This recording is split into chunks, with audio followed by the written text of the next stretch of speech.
Hello guys, good morning everyone. कैसे हैं आप लोग? आई होप आप सभी लोग बहुत बहुत अच्छे होंगे। एंड फिर से इस चैनल में बहुत बहुत स्वागत है आपका। और आज का जो सेशन है वो कॉमन एरर बेस्ड है, जैसे यहाँ लिखा हुआ है।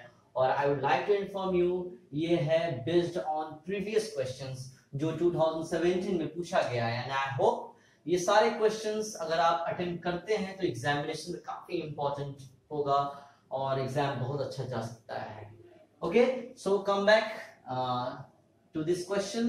द फर्स्ट क्वेश्चन इज कि क्वेश्चन ये है, unless you do not या don't obey your elders you will not succeed in your life। जब तक आप अपने बड़ों का सम्मान नहीं करोगे, आदर नहीं करोगे, तब तक आप अपने जीवन में सफल नहीं होगे। दोनों से अगर देखा जाए तो ये दो पार्ट है सेंटेंस का, ये दो पार्ट है, राइट। एक यहां तक और एक यहां से वहां तक, राइट। तो इसमें क्या देखेंगे कि हम देखेंगे कि हमारा एरर किस साइड में, ए में है, बी में है, सी में है, डी में है। तो इसको जानने के लिए आपको कंसेप्ट के थ्रू आपको ये समझना होगा कंसेप्ट क्या है। बहुत सारे स्टूडेंट समझ गए होंगे कि यहाँ क्या हो सकता है, बट बहुत सारे ऐसे स्टूडेंट ऐसे भी हैं जो नहीं समझे होंगे, जो न्यू है वो नहीं समझे होंगे। सो इसको देखिए, आप याद रखेंगे जस्ट 100% रिमेंबर कि जब भी याद रखेंगे, जब भी एक सेंटेंस जो भी है, ये अनलेस जो सेंटेंस है, सॉरी वर्ड है अनलेस, ये क्या है हम देखे हैं यहाँ पे विल लग गया क्योंकि गागे की दोनों में डिस्कशन हो रहा है, चर्चा हो रहा है। लेकिन यहाँ रूल ये कहता है कि जब भी आपका अनलेस आ जाए, अनटिल आ जाए, इफ आ जाए, राइट, इस तरीके का कंडीशनल क्लॉज आ जाए। अब आप सर पूछोगे कि सर कंडीशनल क्लॉज क्या होता है? सिर्फ ये याद रखो कि क्लॉज हटा दो, अभी क्लॉज आपको शायद समझ में ना आए, लेकिन इतना याद रखो, सिर्फ ये याद रखना जरूरी है कि अनलेस अनटिल इफ, ठीक है। अनलेस अनटिल इफ ये सब क्या है? कंडीशनल है। कंडीशनल मतलब क्या है? जैसे ये सेंटेंस का आप मीनिंग देख रहे हैं, जब तक कि आप सफल, जब तक कि आप, एक कंडीशन है ना, उसको हम क्या कहते हैं? Conditional clause. अब क्लॉज आपको, आपके लिए क्लॉज मैं अगले वीडियो में हो सकता है तो बहुत बेहतरीन तरीके से, बहुत अच्छे टेक्निक के साथ मैं आऊंगा क्लॉज के साथ कि आप अच्छे से समझ सके। सिर्फ इतना ही याद रखिए, कंडीशनल है, ठीक है। यहाँ कंडीशन लगा रहा है, जब भी कंडीशन में जब भी अनलेस आ जाए, अनटिल आ जाए और इफ आ जाए। अब आप पूछोगे सर अनलेस और अनटिल में क्या अंतर है? बट मैं यहाँ आपको बता दूं कि यहाँ पे क्या हो सकता है एरर में। Unless you do not obey, तो याद रखिएगा, ठीक है। ये अनलेस ये क्या है? निगेटिव वर्ड है। ये क्या है? निगेटिव वर्ड है। इसमें कभी भी हम कोई भी चीज हम हेल्पिंग वर्ब में मतलब नहीं लगा सकते। विल शैल का भी यूज हम नहीं कर सकते हैं मॉडल में, ना मॉडल यूज कर सकते हैं ना विल शैल यूज कर सकते हैं, ठीक है। मॉडल में माइट आता है, कैन कुड आता है, वो भी यूज नहीं करेंगे। और ये क्या है यहाँ पे?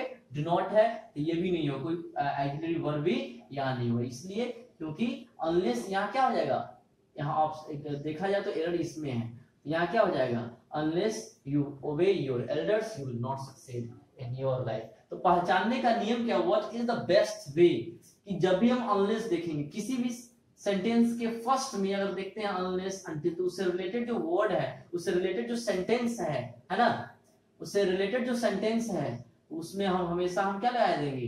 पर ये प्रेजेंट इंडेफिनिट में चला जाएगा। जब भी विल शैल रहे, है ना, कैन कुड रहे, मे माइट कुछ भी रहेगा, तो हम क्या करेंगे? यहां से हटाकर और मतलब सही कर लेंगे इसको, ठीक है।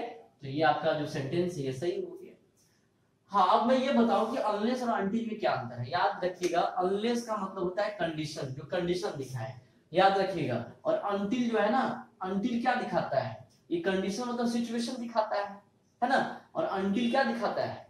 अनटिल का भी मतलब वही होता है। जैसे अनटिल में हम दे सकते हैं, लाइक अगर मैं कहूं, और इस चीज को अगर मैं इरेज कर देता हूं, अगर आपको मुझे बताना होगा कि अनटिल का यूज कैसे करेंगे, कब करेंगे और क्या अंतर है, व्हाट इज द डिफरेंस, तो आप यहां पाएंगे।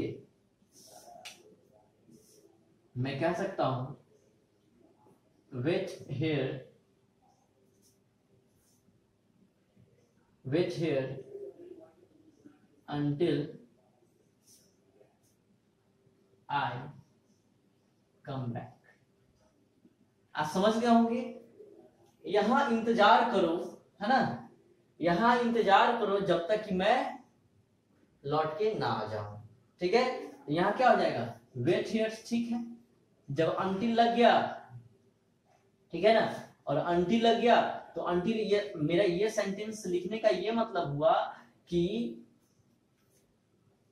ये आपको टाइम दिखाता है। ठीक है ना, और भी तरह तरह के सेंटेंस आएंगे, लेकिन इस सेंटेंस को लिखने का मतलब सिर्फ यही है कि आप इसे समझ सके कि अंटिल का यूज कहां था। वेट हियर, यहाँ पे रुको जब तक कि मैं ना आ जाऊं, बैक जब तक कि ना हो जाऊं। ठीक है, तो जब तक कि बैक ना हो जाऊं, रुको, यहाँ क्या टाइम ने दिखा रहा है कि जब तक मैं ना आ जाऊं। ठीक है, रुको, हो सकता है अब 2 घंटे के बाद 3 घंटे के बाद आ जाऊं, है ना, यहाँ टाइम दिखा रहा है। वहां क्या था, अनलेस। अनलेस का मतलब क्या, एक कंडीशन, एक सिचुएशन की। अगर आप एक क्वेश्चन और लेंगे, हम यहाँ देखेंगे, जैसे मैंने यहाँ लिखा है, if you will run fast you will win the race. अगर तुम तेज दौड़ोगे तो रेस जीत जाओगे, दोनों में गा दी। तो यहाँ रूल कहता है, कंसेप्ट ये कहता है कि जब भी इफ लगा रहे, मैंने लिखा था ना, अनलेस लगा रहे, अनटिल लगा रहे, ठीक है, अनलेस लगा रहे, तो याद रखेंगे ये हमारा विल शैल का यूज नहीं होगा ना, मॉडल का यूज होगा। मॉडल में कैन उड़ाता है ना, ये भी चीज यूज नहीं होगा। तो क्या हो जाएगा, एरर हम देखें तो एरर इसी में है, ए में ही एरर है।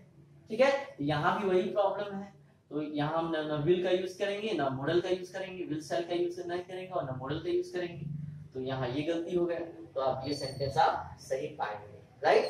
ठीक है, तो अनलेस का यूज हम कंडीशन में करते हैं। ऐसे भी कह सकते हैं, unless you work hard you can not get success in your life. ये भी ऐसे भी हो सकता है। यहाँ क्या है, कंडीशन और सिचुएशन को बता रहा है। चलिए अब दूसरा नंबर क्वेश्चन देखेंगे। दूसरा तो हो गया, तीसरा नंबर क्वेश्चन देखेंगे। No sooner did I come out of my house to go to market when it started raining heavily which drenched me completely. बताइए यहां पे क्या हो सकता है,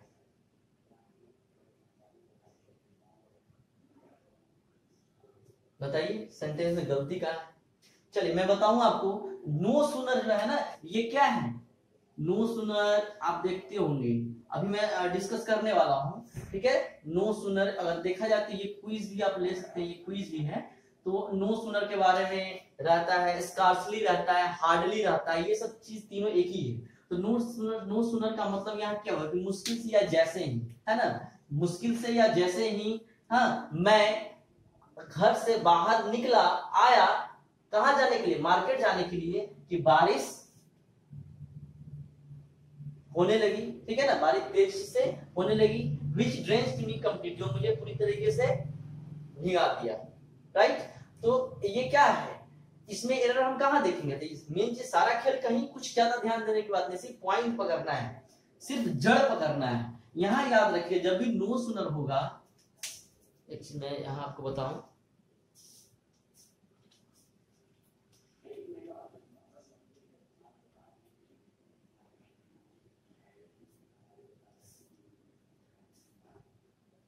जब भी नो सूनर होगा, याद रखिए, जब भी नो सूनर होगा तो ये अपने साथ बैन लेगा। क्यों, क्योंकि यहाँ कंपैरेटिव डिग्री के रूप में है ये। जब भी याद रखिएगा, जब भी नो सूनर हो जाएगा, है ना, जब भी नो सूनर आ जाएगा, ये हटा कर लिखना है, सटा के लिखना है, नो सूनर। ठीक है,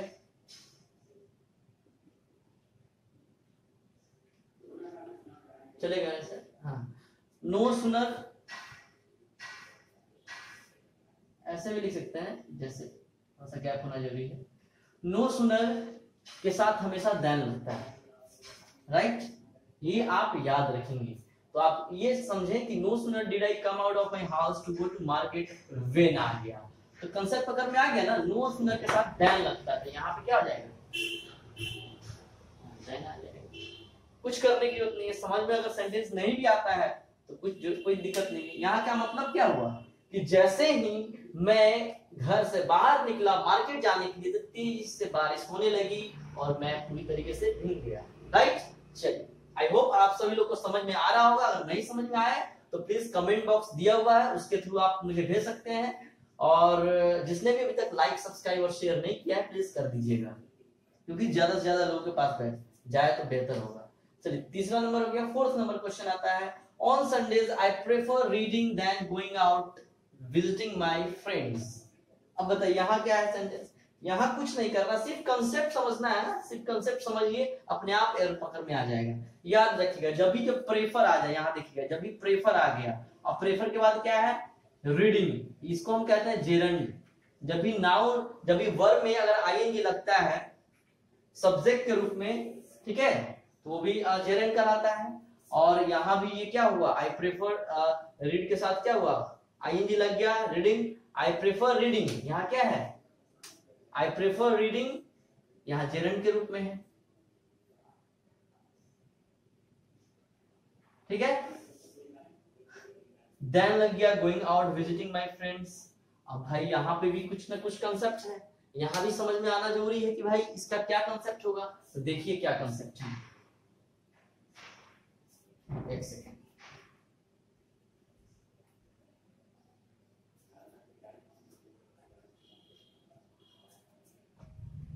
याद रखेंगे जब भी सब्जेक्ट देखेंगे, प्रेफर देखेंगे, है ना, जब भी प्रेफर देखें आप, प्लस जेरंड जब भी आए, जेरंड जैसे वर्ब में V4 जब लग जाए, यहाँ का मतलब क्या हुआ कि ऑन संडे, जितना भी संडे है, आई क्या है, I prefer reading than going out of visit of my friends. कहने का मतलब कि मैं ज्यादातर पसंद करता हूँ फ्रेंड के पास जाने से बेहतर समझता हूँ पढ़ना, है ना। प्रेफर का मतलब क्या, लाइक के सेंस में आए, पसंद करने के सेंस में आए, कि मैं दोस्तों के पास जाने से बेहतर समझता हूँ पढ़ना, ठीक है, जाने से बेहतर समझता हूँ पढ़ना।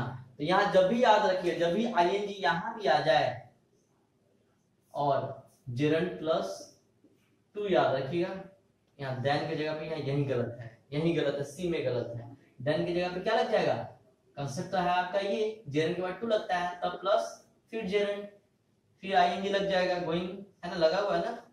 याद रखिए टू के पहले जेरंड, टू के बाद में जेरंड, ठीक है। जेरंड का मतलब क्या हुआ, नाउन के रूप में हम कह सकते हैं, जब भी नाउन वर्ब में आईएनजी लगा के नाउन के रूप में जब डाला जाता है तब उसको जेरंड कहेंगे, ठीक है। चलिए और कुछ नहीं है। अब प्रेफर के बारे में एक चीज और जान जाइए, जब चर्चा किया हूं मैं तो एक चीज और जान जाओ, जब भी सब्जेक्ट रहे प्लस प्रेफर रहे, ठीक है, प्रेफर प्लस टू रहे, प्लस क्या रहे, सॉरी,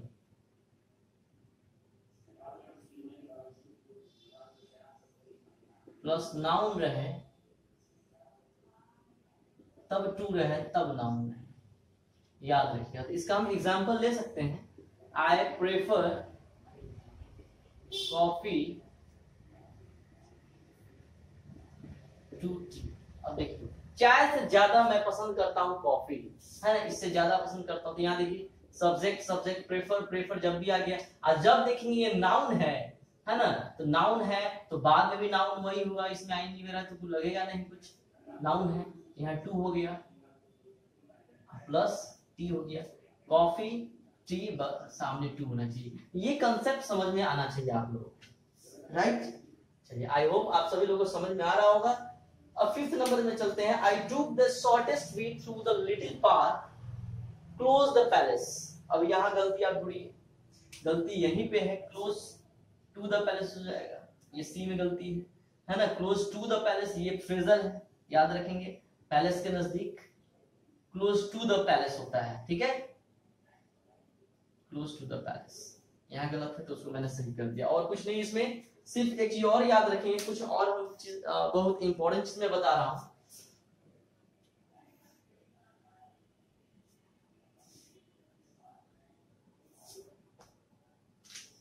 इंपॉर्टेंट चीज ये है, जब भी हार्डली लगे,